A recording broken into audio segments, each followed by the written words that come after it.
पुरुषार्थ करने की युक्ति सूझ जाए तो मार्ग की उलझन कर जाए, वे युक्ति से कमाए, पैसा पैसे को खींचता है, धन कमाए तो ढेर हो जाए। तद अनुसार आत्मा में पुरुषार्थ करने की युक्ति आ गई तो कभी तो अंतर में ढेर के ढेर लग जाते हैं, तो कभी सहज जैसा हो वैसा रहता है। कुछ ऐसे पुरुषार्थ करने की युक्ति जीव को समझ में नहीं आ रही कि कैसे पुरुषार्थ करे, कैसे करे, पुरुषार्थ के नाम पे क्या करे, ये नहीं समझ में आ रहा है। एक बार अगर इसको पुरुषार्थ शुरू हो जाए तो फिर तो वो युक्ति समझ में आ गई, फिर कोई दिक्कत नहीं है। एक बार तैरना समझ में आ जाए इसको तो फिर कितना ही पानी तैर जाएगा, बस वो अंदर में ढेर के ढेर लग जाते हैं। जब भी थोड़ी प्रतिकूलता आती है एकदम आत्मा में लीन होने का पुरुषार्थ करते हैं तो तेजी से। वही पुरुषार्थ का प्रश्न चल रहा है अपना, तो प्रश्न हो गया था, प्रश्न को एक बार पढ़ो।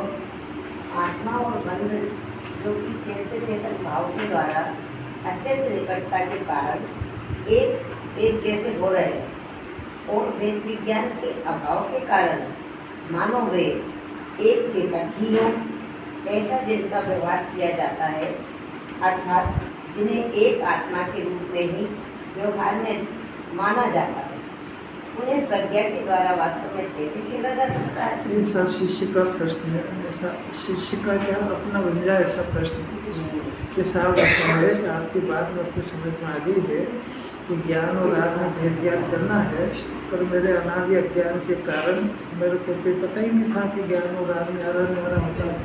और जिनमान सुनने से ऐसा पता लगा कि ज्ञान और राग न्यारे न्यारे हैं, फिर मेरा प्रश्न है कि मेरे को क्यों नहीं दिखते हैं। ऐसा प्रश्न हो तब फिर आचार्य इसको जवाब देंगे कि भाई तुम्हारे पास ही जो ज्ञान है वो ज्ञान, इस ज्ञान और राग को दोनों जिन्हें परमात्मा में न्यारे न्यारे देखे हैं, भले समय एक हो, स्थान एक हो, उससे कोई अंतर नहीं पड़ता है, दोनों न्यारे। तो हम तुमको युक्ति बताएंगे, उससे तुमको भाषित हो जाएगा, क्योंकि अनंतो जीव अनंचित बने वो इसी मार्ग से बने, भेद ज्ञान करके बने। क्योंकि जब तक उसको ज्ञान और राग का भेद ज्ञान नहीं होगा तब तक उसको स्वभाव विभाव का भेद ज्ञान नहीं होगा। एक बंध का कारण, एक मुक्ति का कारण भी पता नहीं लगेगा, तो वो खुद क्या करेगा, उसको मार्ग समझ में नहीं आएगा। मार्ग तो ये है कि जब दो चीज़ें न्यारी न्यारी हो तो अपनी कौन सी है, जो अपनी है उसमें ना बहुत सीधी बात है।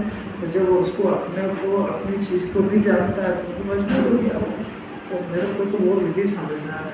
तो आचार्य उसका कारण बताते हैं, उसकी विधि बताते हैं कि ज्ञान और राग भगवान के ज्ञान में न्यारे न्यारे दिखे हैं और एक ही जगह रहने पर उनमें संधि है मैंने जोड़ है वहाँ पर। और उस जोड़ में अगर ज्ञान से छेनी मारी जाए मैंने ज्ञान उस जगह को पटक ले वहाँ पर, तो उसको दो चीज़ें न्यारी न्यारी दिख जाएगी। तो दिखने का नाम सम्यक ज्ञान है।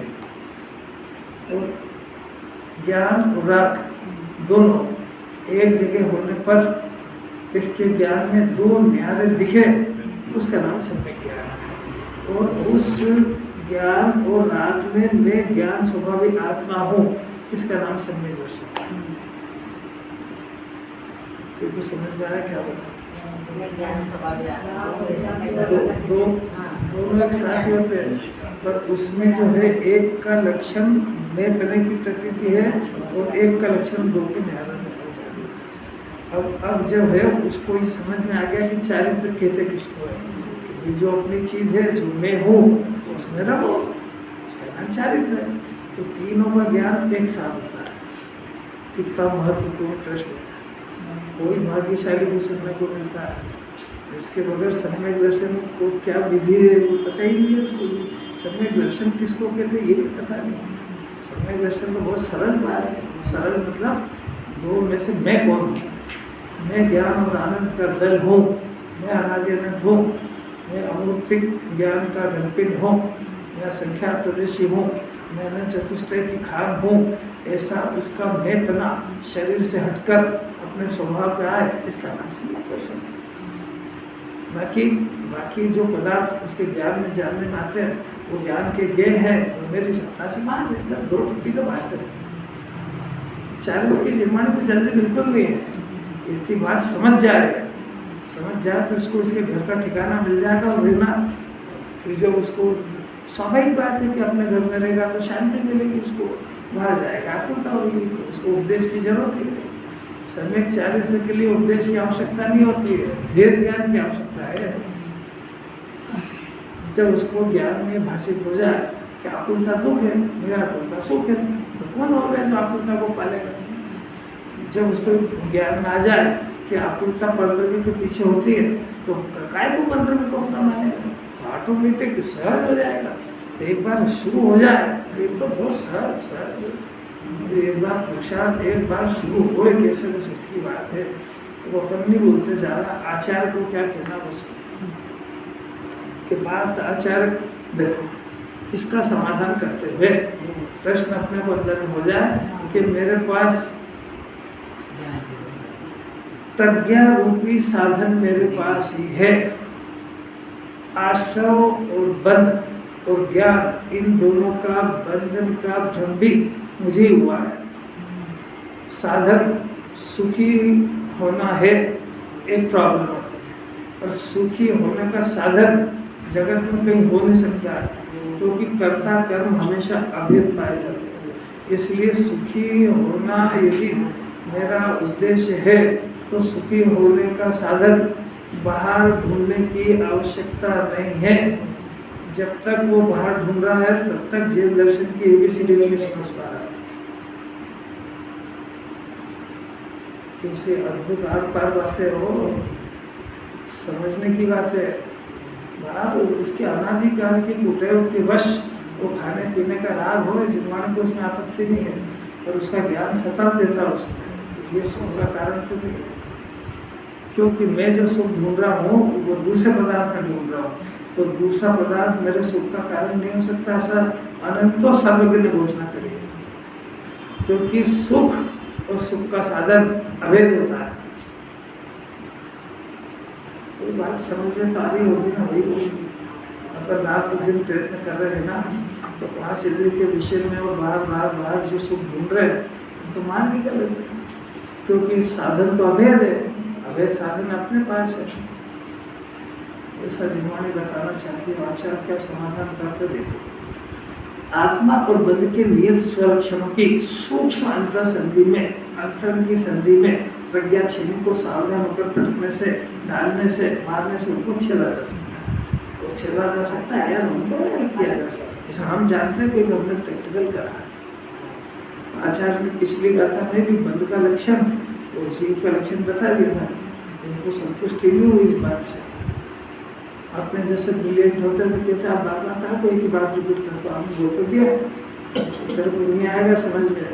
तो अब डिटेल बताते हैं। देखो पहले पैराग्राफ जो बता रहे हैं इसमें आत्मा का लक्षण है, अगले पैराग्राफ में बल का लक्षण है। आया समझ में? अब देखना जरा, बहुत ध्यान से समझने की बात है, बहुत कठिन भी है और सूक्ष्म भी है। आत्मा का स्वलक्षण चैतन्य है। आत्मा को ढूंढना है तो लक्षण के बगैर आत्मा नहीं ढूंढा जाएगा। लक्षण और लक्षणाभास ऐसा एक चैप्टर है पूरा। तो लक्षण जो है, जिस चीज को हमको ढूंढना है उसका लक्षण हमको पता होना चाहिए।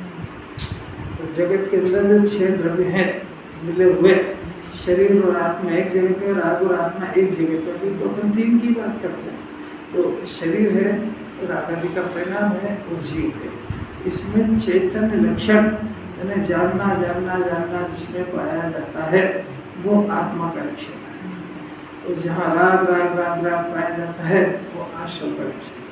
और जहाँ जड़ जड़ जड़ जो पाया जाता है जो कुछ नहीं जाता है वो जड़ का लक्षण है। तीन लक्षण है। पहले तीन चीज के नाम भी बताएगा अंकित, आत्मा, शरीर, राग। बहुत बढ़िया बहुत बढ़िया। तीन चीजें हैं अपने पास। आत्मा भी है, राग आदि का परिणाम भी है, शरीर भी है, अभी तीन के लक्षण भी है। अपने को नहीं पता थे, अब पता करो, दिमाग से पता करो, कोई बात नहीं थे तो नहीं थे। तो शरीर का लक्षण जड़ है क्योंकि कोई जानता वानता नहीं, इसको हाथ पाँव में दर्द नहीं होता है, तो किसको होता दर्द? सिर किसका दुखता है?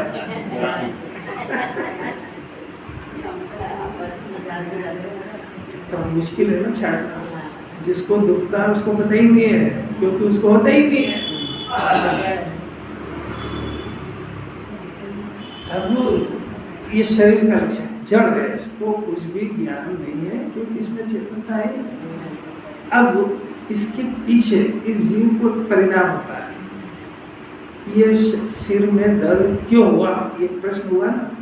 ये दर्द का ज्ञान हुआ, ये दर्द ये आश्रम का लक्षण है। शरीर अजीब जड़ लक्षण, दर्द दर्द राग एकता और ममता इसका लक्षण आश्रम है। और इन दोनों को जानने वाला ज्ञान ये जीव का लक्षण है। वो शरीर को भी जान रहा है और ये दुख के परिणाम जो हो रहे हैं इसको भी जान रहा है। वो जान रहा है, ये बात तो पता ही से हो गए तीन। धीरे धीरे समझना भी है, जितनी समझना है। 24 घंटे इसको करना है, 24 घंटे उल्टा कर रहा है। क्या चिल्ला रहा है? मेरा सिर दुख रहा है। आपका सिर है कि नहीं? पहली बात। दूसरी बात, आपको शरीर सिर दुखने का ज्ञान हो रहा है कि सिर दुखने का राग हो रहा है। ज्ञान भी हो रहा है, राग भी हो रहा है। मामूली बात नहीं है। खाली ज्ञान हो जाए तो केवल भी हो जाए, ज्ञानी बन जाए। दोनों हो रहे हैं परंतु दोनों का भेद ज्ञान नहीं कर पा रहे। एक बार जिस समय में दर्द हो रहा हो, खूब दर्द हो, कोई सा भी दर्द हो, इसलिए ऐसा था उदय थे।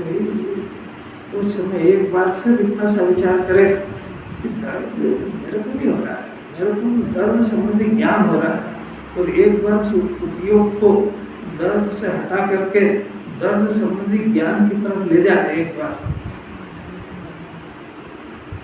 प्रैक्टिकल करके तो 24 घंटे काम जिनवाड़ी चाहती है भाई। अगर इतना होमवर्क करे, मेरे को दर्द नहीं हो रहा है क्योंकि दर्द मेरे अंदर होता ही नहीं है। दर्द होना शरीर का परिणमन है, दर्द हुआ रहता नहीं कभी भी।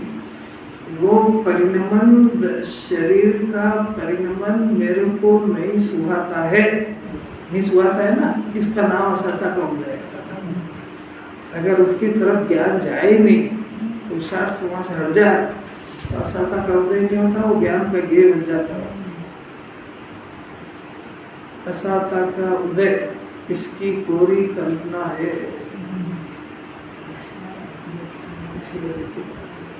घर परिवार के मेंबर सिर्फ इसके अनुकूल प्रवर्तन नहीं करते हैं तो इसको दुख और असरता का उदय लगता है। अगर थोड़ा सा वहाँ से ज्ञान हटा ले कि ये इनका जगत का परिणमन है और स्वतंत्र है, ये मेरे ज्ञान और राग की अपेक्षा नहीं रखता है, तो असरता का उदय ना भी नहीं पाता, वो तो हाथ जोड़ के चला जाता है। और वो असरता का उदय कहता है कि मैं दूसरा घर ढूंढ लूंगा, तेरे पास क्या करूँगा? नहीं, कोई बात समझ नहीं। असरता का उदय इसलिए पनप रहा है कि अज्ञान दशा में जीव उसको आहार देता है। आहार देता माने उसमें जोड़ता है और उसमें चेतता है, तो ये उसको आहार मिलता है, इसलिए वो फलीभूत होता है। और जब ज्ञान से कट्टी कर ले तो आज सब समझ जाता है कि अभी मेरे को तो पालने वाले को यही नहीं। तो ज्ञानी के जितने असाता के उदय आते हैं वो सब निद्रा होने के लिए आते हैं। अज्ञानी के भी वो आते तो निद्रा होने के लिए ही है, बस परंतु नहीं समझ पा रहे। प्रतीक्षा निद्रा हो ही रही है। आत्मा का स्वलक्षण चेतन है, क्योंकि वो समस्त शेष द्रव्यों से असाधारण है, यानी अन्य द्रव्य भी नहीं है। 6 द्रव्य जिन्हें परमात्मा ने कहे, इसमें 5 द्रव्य जो है उदर, धर्म, अधर्म, आकाश और काल। आवाज आ रही क्या पीछे? नहीं आ रही तो बताना पड़ेगा। तो अनंत काल में भी सुनी ऐसी बातें हैं, और ये तो खूब विचार मांगते हैं। विचार करेगा तो इस विचार को पोषण मिलेगा, और ये विचार पुष्ट होएगा। और खाली सुन के छोड़ेगा तो विचार अधमरा होता है। उसको अगर खुराक नहीं गई थी बार बार विचार करने की, तो वहाँ जाते से नष्ट हो जाएगा। जो होमवर्क चाहिए वो तो चाहिए। जो घर के दूसरे विचार दिन भर करा करता है, जिसमें कुछ होता नहीं, करता जाता है, इसके विकल्प के अनुसार आज तक हुआ क्या? फिर भी हो ही करता उसमें, ऐसा हो गया, ऐसा हो गया, ऐसा हो गया। एक बार ये भी विचार कर लो। तो घर पे जाके तो अगर परिवार के लोग हों तो बैठते से ही प्रश्न छेड़ देना चाहिए कि आज जिनवाने में क्या आया था, वो जिनवाने ने किस डायरेक्शन में अपने को पुरुषार्थ करने की बात बताई, वो बताओ, तो पता लगेगा इसको कितना पकड़ता है। कुछ समझ में आ रही क्या? 5 द्रव्य जो है वो तो स्वभाव से जड़ है। जड़ है मतलब उसमें चेतनता नहीं है। पर अब जो चेतन बन गया तो चेतन के अंदर प्रत्येक चेतन में अपना अपना जानने का गुण है। तो वो गुण अपना अपना जानने का, तो वो ज्ञान का जानने का काम उस आत्मा के साथ में तादात्म्य है।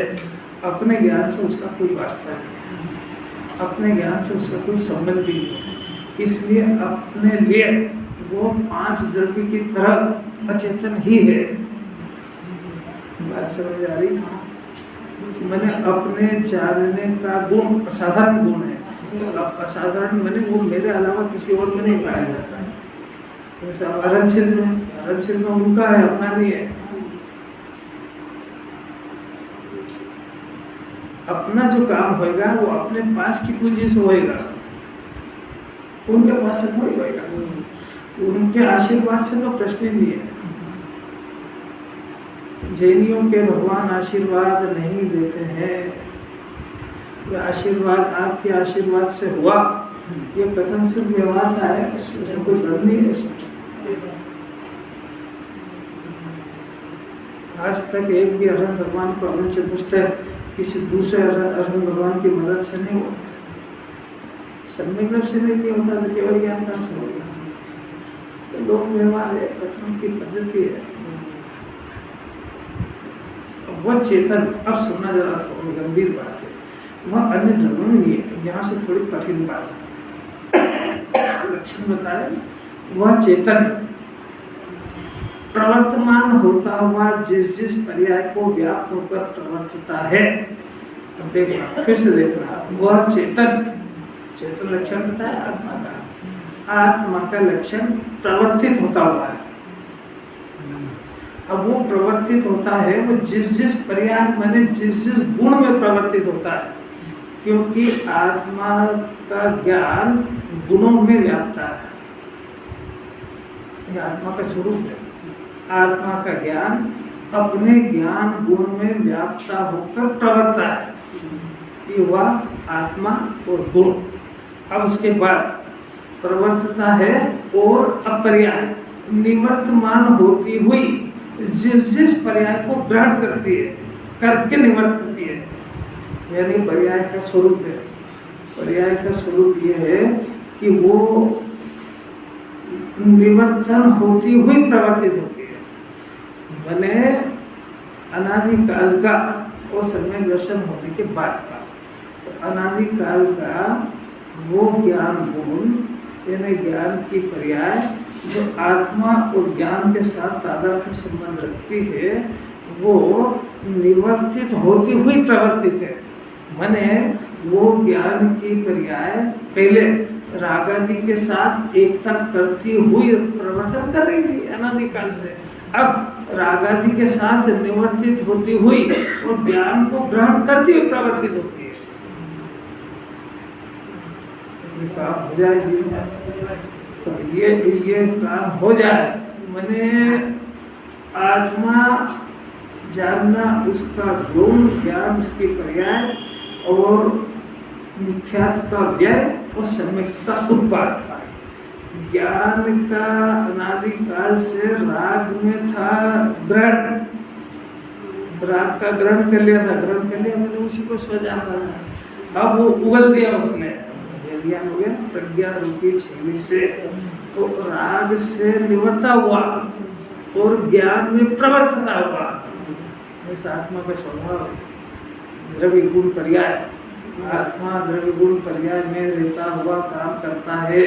उत्पादक आ गए ना, इसमें गुण भी आ गया।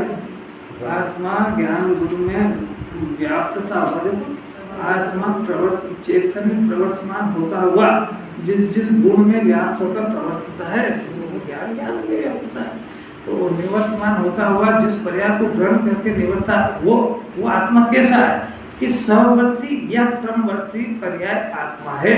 ये आत्मा का लक्षण है। सहवर्ती माने आत्मा के अनंत गुणों का प्रणवन, वो एक साथ रहते हैं, इसका नाम सहवर्ती। और उसकी जो पर्याय है, जितने गुण उतनी पर्याय है, और उतनी पर्याय सब एक समय की है, और उतनी पर्याय सब क्रमबद्ध है। ऐसे ही आत्मा का स्वरूप। यहाँ ये व्याप्त पर्याय को व्याप्त होकर प्रवर्तना और दूसरा निर्गत मान होता है। जिस पर्याय को ग्रहण करते हैं निर्गत, ग्रहण और व्याप्त के। मैंने अभी से ये बात पढ़ाई थी जब अपन कहा थे, मैं एक एक शब्द का अर्थ कर चुका हूँ, इसी प्रश्न का अर्थ मैं कर चुका हूँ। इसका अर्थ है कि उस समय अपन ने सुना नहीं। जब सुनाते हैं तब सुनना चाहिए, जब पढ़ाएंगे तो पढ़ना चाहिए। फिर से देखो, ये समझने की जो मेथड है ना, वो जैसी जिनवानी की थी वैसी है। अपने को बिल्कुल अपरिचित है इसके। मैंने इसको कम से कम 25 बार पढ़ा, तब मेरे को थोड़ा समझ में आया। थोड़ा गुरुदेव का मुकाबला अपन क्या करें। आत्मा का स्वरूप चल रहा है और बातें सब केवली गम में है, और ये आत्मा का फंक्शन है। तो ये इतना ब्रिलियंट नहीं है कि एक आध दो बार पढ़ लेगा इसको समझ में आ जाए, और ऐसा भी नहीं है कि गुरुदेव की सीढ़ी एक दो बार सुन लो और समझ में आ जाए। आपने ताकत हो इतनी तो लगा लेना। 14वीं बार, 15वीं बार, 16वीं बार, 18वीं बार, 19वीं बार के प्रवचन सुने मैंने, और वो भी 3-3, 4-4 बार, तब इसका थोड़ा बहुत भाव पकड़ में आया। खाली शाब्दिक अर्थ से क्या होता है उसमें। फिर से सुनो, अपना तो सौभाग्य है कि आपको सब माल रेडी मिल रहा है, नहीं तो इतनी मेहनत करो अगर आत्मा समझना है तो। देखो फिर से देखो, आत्मा का लक्षण चेतन है, एक बात। अब वो चेतन कहीं नहीं है, मेरा चेतन का गुण मेरे पास है, एक बात। अब उसका वस्तु का स्वभाव बताते हैं। आत्मा यानी वो चेतन, माने वो जानने की पर्याय, वो जानने की पर्याय प्रवर्तित होती है, माने एक प्रवर्तमान होता है उसमें। अब वो आत्मा पूरा का पूरा, उसमें अनंत गुण है, तो अनंत गुण की बात नहीं कर रहे हैं, सिर्फ ज्ञान गुण की बात कर रहे हैं। तो वो आत्मा के ज्ञान की पर्याय, आत्मा के गुणों के अंदर ज्ञान की पर्याय ज्ञान गुण में व्याप्ति है। ये व्याप्ति हुई प्रवर्तमान होती है, माने वो जो ज्ञान की पर्याय है वो अपने ज्ञान गुण में, पर्याय माने गुण में व्याप्त होकर प्रवर्ती है। ये तो हुआ आत्मा और उसका त्रिकाल आत्मा का गुण, ज्ञान गुण। अनंत गुणों में व्याप्त है आत्मा, तो अनंत गुणों की पर्याय व्याप्ति है उसमें, क्योंकि आत्मा तो खाली पिटारा थोड़ी है, शरीर थोड़ी है, इसके अंदर अनंत गुण है। तो सब गुणों के अंदर काम चल रहा है, पूरा फैक्ट्री है, कारखाना है, बल थोड़ी होता है। तो सभी गुणों के अंदर परिणमन चल रहा है, और वो परिणमन उनके गुणों में चल रहा है, एक एक गुण में, और वो एक गुण की पर्याय दूसरे गुण को डिस्टर्ब नहीं करती है। वैसा कारखाना आत्मा, नहीं तो केवल यानी क्या देखते हैं अंदर। अब एक तो ये हुई गुण की बात। अब दूसरी बात, अब वो जो उसके अंदर से जो पर्याय हो रही है, तो पर्याय निवर्तमान होती हुई जिस जिस पर्याय को ग्रहण करके निवर्तती है, यानी दो काम हो गए, निवर्तमान होती हुई पर्याय को ग्रहण करती है। आई कौन सी लाइन चल रही समझ में आई? इसमें दो शब्द है, निवर्तमान और ग्रहण करना। तो ज्ञान की वर्तमान ज्ञान की पर्याय अनादि काल से मिथ्या दर्शन वाली, तो वो ज्ञान की पर्याय प्रति समय परिणमन कर रही थी। तो गुणों में तो कोई अंतर पड़ ही नहीं रहा था, गुणों में तो वो व्याप रही थी, पर ज्ञान की पर्याय के अंदर आत्मा का ग्रहण नहीं था, वो जो राग आदि के परिणाम था उसका ग्रहण था। तो अब उसको राग आदि का जो पहले का ग्रहण था उसको निवर्तमान होती हुई फिर ज्ञान दल हो गया ना। तो जो उसके ज्ञान में रागादि का प्रवर्तन था वो बदल करके रागादि का निवर्तन हुआ, और निवर्तन हुआ मैंने उसका व्यय हुआ। अब व्यय होकर के उत्पाद किसका हुआ कि उसने ज्ञान स्वभावी आत्मा को ग्रहण किया, तो उसका फंक्शन शुरू हो गया। निवर्तन मैंने रागादि का निवर्तन होता हुआ ज्ञान का ग्रहण करता हुआ, ऐसा आत्मा का स्वरूप है।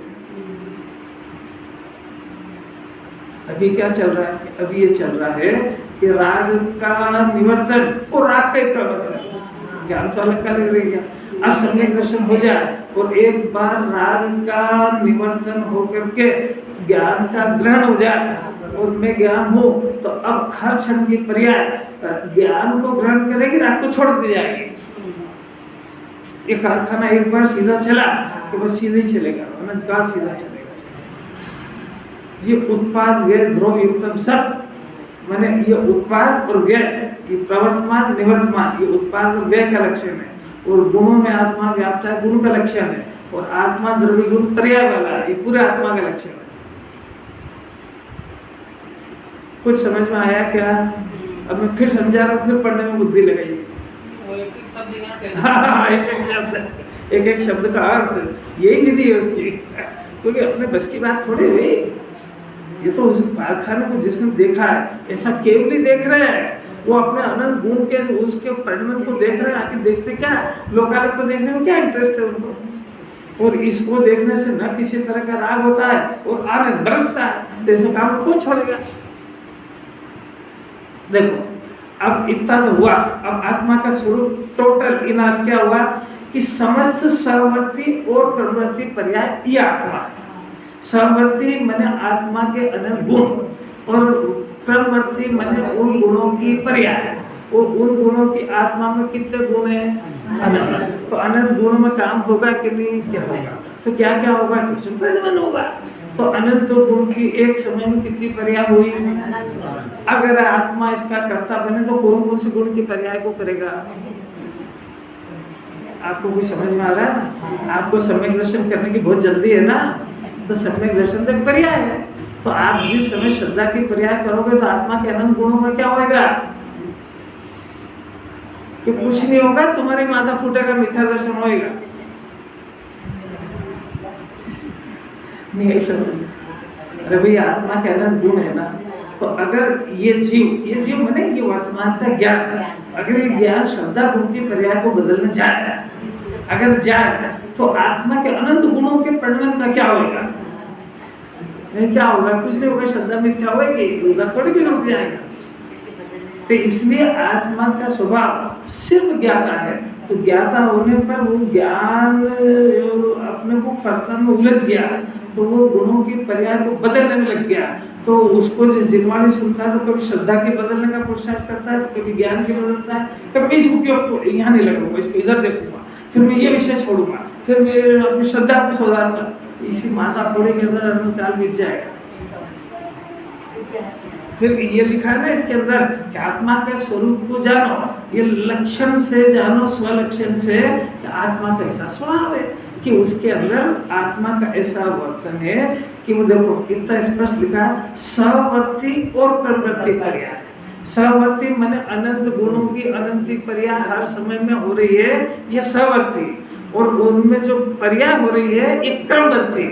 क्रमवर्ती का अर्थ वो उसके अंदर से हो रही है, उसमें दूसरा गुण एक गुण के पर्याय में कोई छेड़ाछाड़ी नहीं करता है, ऐसा आत्मा का कारखाना है।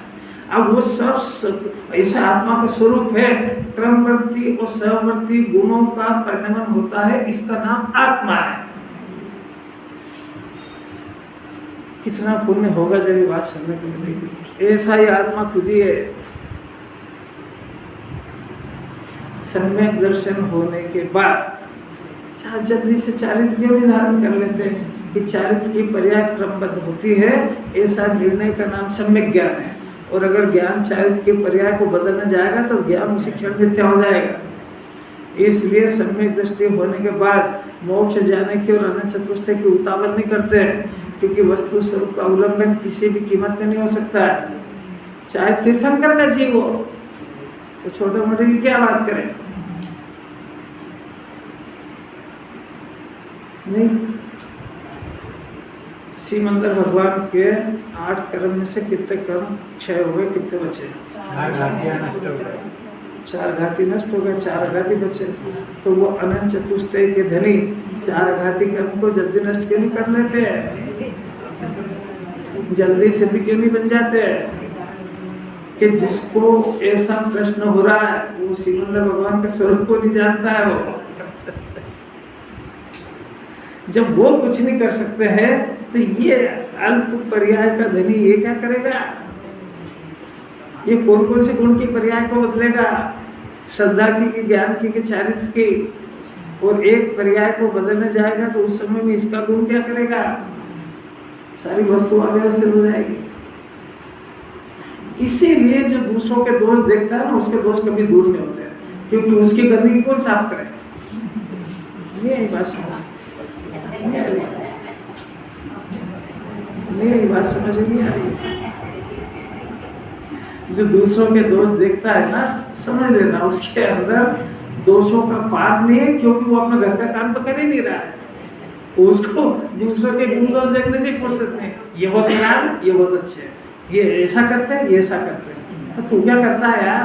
तो ये काम मुनि भी क्या करता है क्या?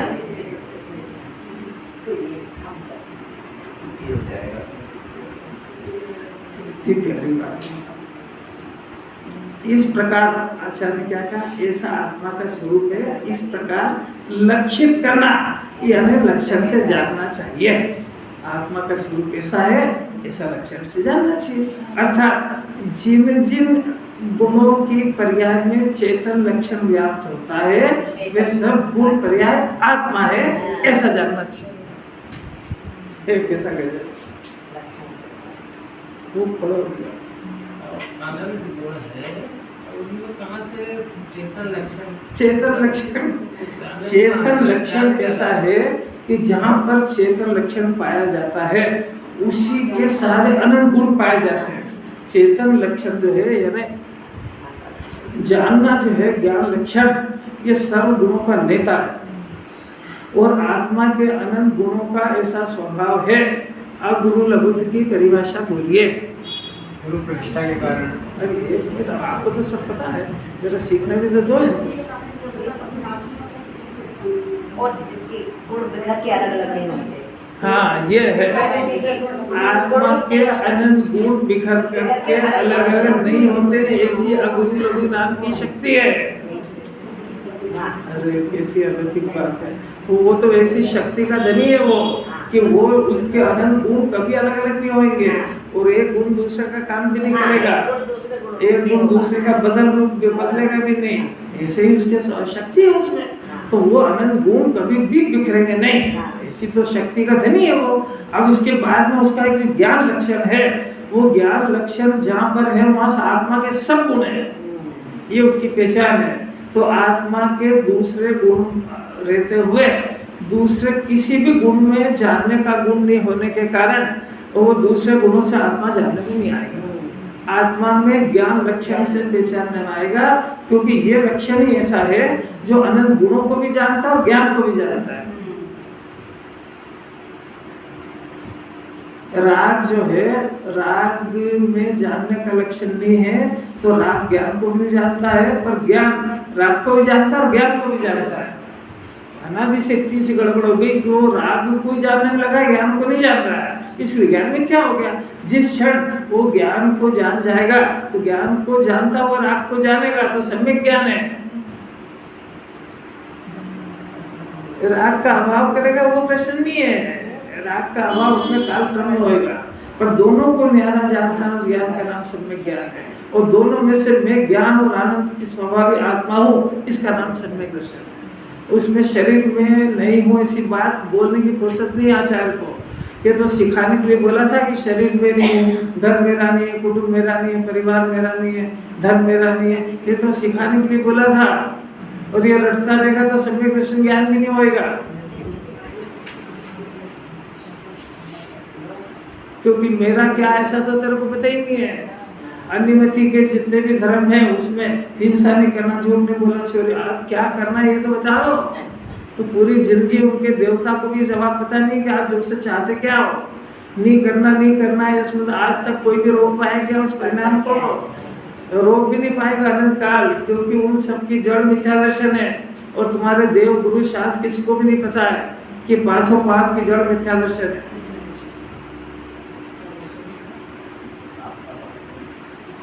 पांचों पाप की जड़ मिथ्या दर्शन इतनी समझ में आई क्या? तो पांचों जड़ों की काटने का उपाय सम्यक दर्शन है। तो पहले सम्यक दर्शन होता है, फिर कषाय जाती है। कितनी बात है। फिर से अब अपना अभ्यास देखो जरा, अपन मिथ्या दर्शन को दूर करने का प्रयत्न करते हैं कि कषाय को दूर करने का, कि कषाय को बंद करने का? आप देखो अपनी पोजीशन, बंद करना मैंने कषाय तो चाहिए रहे आप, ये तो बात स्पष्ट ही होगी। और दूसरा स्पष्टीकरण ये है कि मिथ्या को दूर करने की उसको चिंता ही नहीं है, दिखता ही नहीं है। अरे राकेश जी, ऐसा जैन दर्शन बहुत शांति से समझने का धर्म है, उतावल का मार्ग थोड़ी है, ये शिव ज्ञान बढ़ाने का मार्ग थोड़ी है। इतना पढ़ लो सब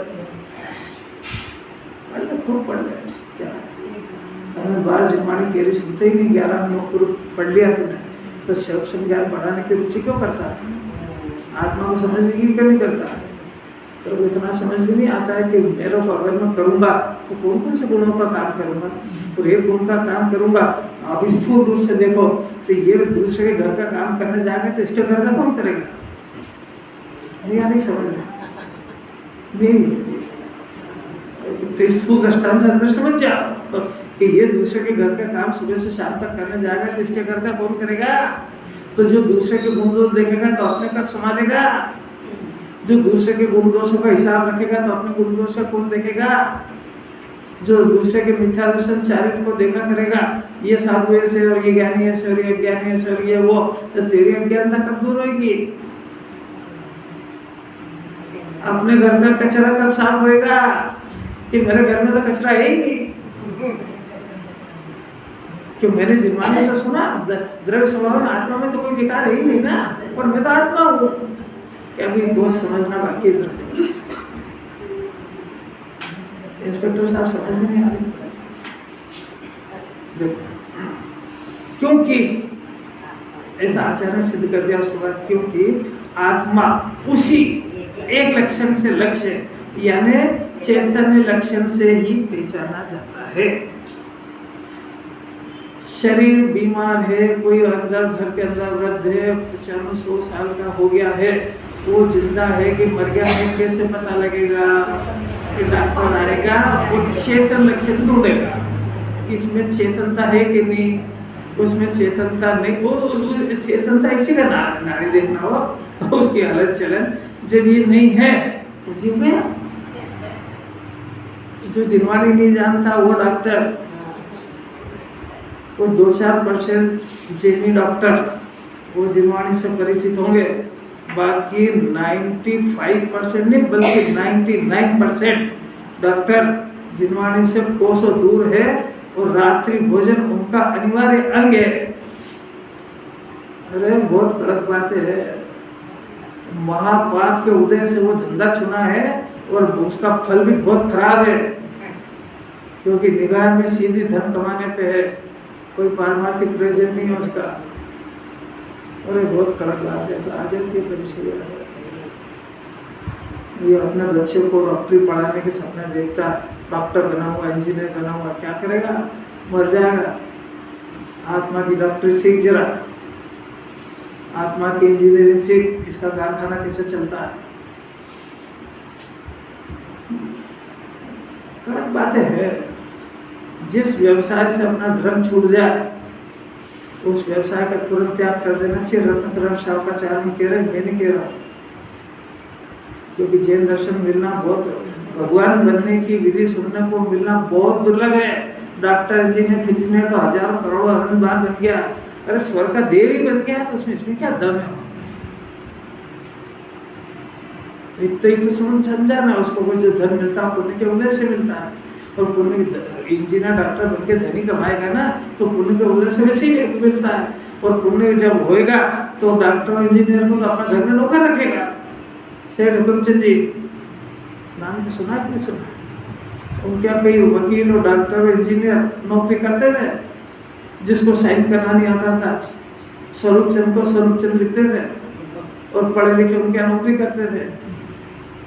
अगर तेरे को धनी कमाना है तो जिनवाणी एक फार्मूला दे रही है ना, इंद्र बनेगा चक्रवर्ती बनेगा, तो डरता काहे को है?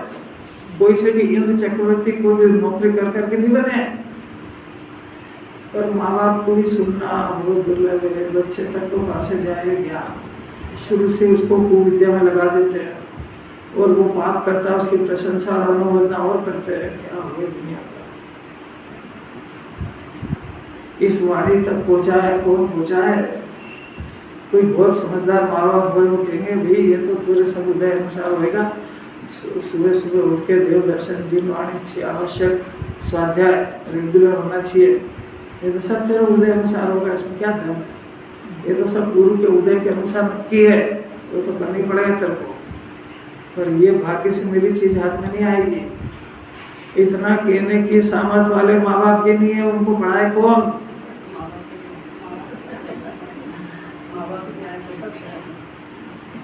माँ बाप खुद ही धन के रसिया है, माँ बाप खुद ही कषाय में शौकीन है। वो उसको झोंकते हैं उसके अंदर और उसकी प्रशंसा करते हैं, उसको प्रेरणा देते हैं, हाँ और कर। ये आचार्यों के वचन मिलना भी बहुत दुर्लभ है, बचाना तो महापुरुषार्थ। जो माँ बाप ने अपने बच्चों को धर्म में नहीं लगाया वही सबसे बड़ा देरी है उसका, क्योंकि उसी की कृपा से नरक को पशुपति जाएगा। उस तीर्थंकर के कुल में पैदा हुआ वो बालक जो अरहंत सिद्ध बनने का अधिकारी था, जिसको बूटी में जिनवाणी पिलाई जाना थी, उसको बूटी में पाप पिलाया गया उसके माँ बाप के द्वारा। इससे बड़ा देरी और कौन होगा? और उसको जो है वहाँ पर वो विज्ञान हो जाएगा, उसके बाद पता लगेगी कि मेरे माँ बाप की कृपा से मैं नरक पशुपति में आ गया हूँ। इसकी कल्पना नहीं है जीव को। और जब घर में रहेगा तो अनुमोदना करेगी इसी उसकी, हाँ मेरा बेटा बहुत तरक्की कर रहा है। सम्यक दर्शन सम्यक ज्ञान ये तरक्की होती है। लौकिक की तरक्की का नाम तो पाप का बढ़ना है। संसार का बढ़ना न देख ये हार है, वो भगवान को सुनाएगा नहीं, वो स्तुति के अंदर नहीं है। तो तू संसार को बढ़ाने का दे रहा है कि घटाने का दे रहा है? जिन्होंने सुनना होता है यहाँ तक तो कहाँ से आया? ऐसे चैतन्य लक्षण से पहचाना जाता है। और सवर्ती तथा क्रमवर्ती अनंत पर्याय के साथ चैतन्य का अविनाभावी, ये दूसरा लक्षण है। ये सब सवर्ती और क्रमवर्ती पर्याय का पिंड, इसके साथ चैतन्य का अविनाभावी बने इस ज्ञान के बिना आत्मा नहीं और आत्मा के बिना ज्ञान नहीं, दोनों का अविनाभावी संबंध है। अविनाभावी होने से चिन्मात्र ही आत्मा है ऐसा निश्चय करना चाहिए। ये आत्मा का स्वलक्षण है।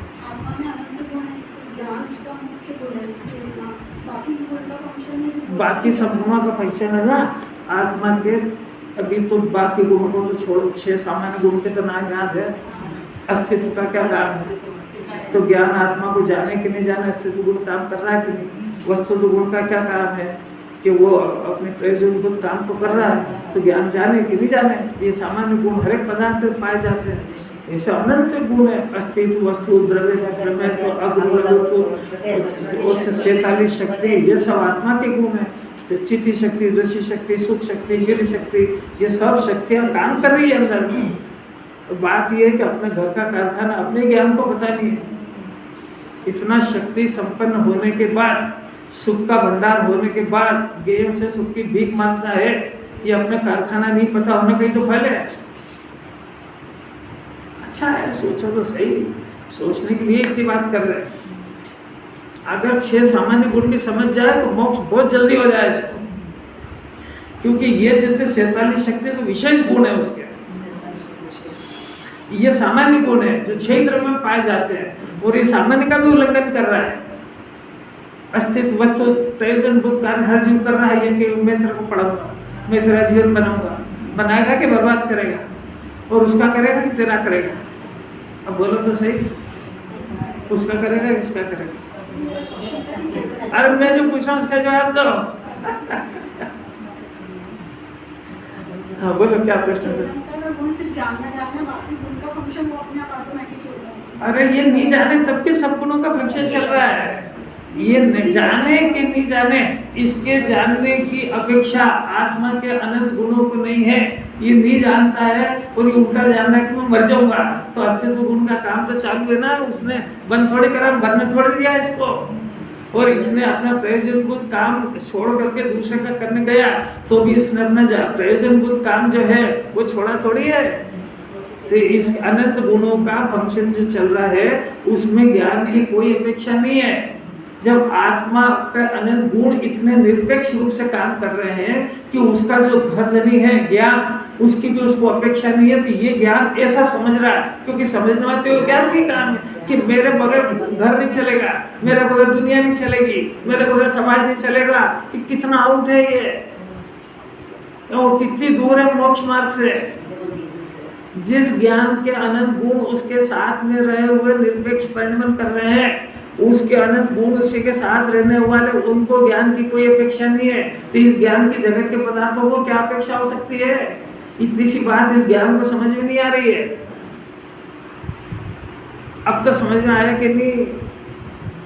ज्ञान इसको मिला है अपने को मुक्त करने के लिए और ज्ञाता स्वभाव को जानने के लिए, और ये ज्ञान ये दोनों काम छोड़ के घर चलाने में, शरीर व्यवस्थित रखने में, और जिस परिवार को सब लोगों ने मुर्गी डाल दी 7 फेरे लगा के कि घर तेरा हो गया, अब मरेगा पूरी जिंदगी, अब रोएगा उसको। नहीं समझ? एक मुर्गी डाल दे 7 फेरे करके, हुआ क्या इसमें? दोनों नहरे और उसको भ्रम हो गया बस कि मेरी हो गई। अब चिंता अपनी तो करते ही, उसकी ओर डूब गया, मरेगा। ये सब उलझता जा रहा है, नहीं आ रहा, उलझता नहीं। कितना जिनवाणी कितना निर्भर कर रही है, काका के संकट में फंस गया। जिनवाणी तो इसको इतना निर्भर कर रही, सम्यक दर्शन की जल्दी मत कर दो, आत्मा के स्वरूप को जान। सम्यक दर्शन तो तेरी पर्याय का अभिनंदन करते हुए पैदा है। तू अपने आत्मा के स्वरूप को तो जान कि मैं त्रमवर्ती सहवर्ती पर्यायों का पिंड और अपने आप अनंत गुणों का धारी, मेरे को ज्ञान और सुख के लिए कहीं जाने की जरूरत नहीं है। मेरा परिणमन स्वभाव है, और अपने कारण से, अपने अस्तित्व के कारण से तू तो बस ऐसा जान और ऐसा विचार। और ज्ञान ने अपने जहाँ गायब को जाना कि सम्यक दर्शन की पर्याय हार वरमाला लेती हुई आएगी, इसके ऊपर के कहाँ है वो ज्ञान की पर्याय जिसने अपने को ज्ञाता जान लिया है? ये काम क्यों करता है?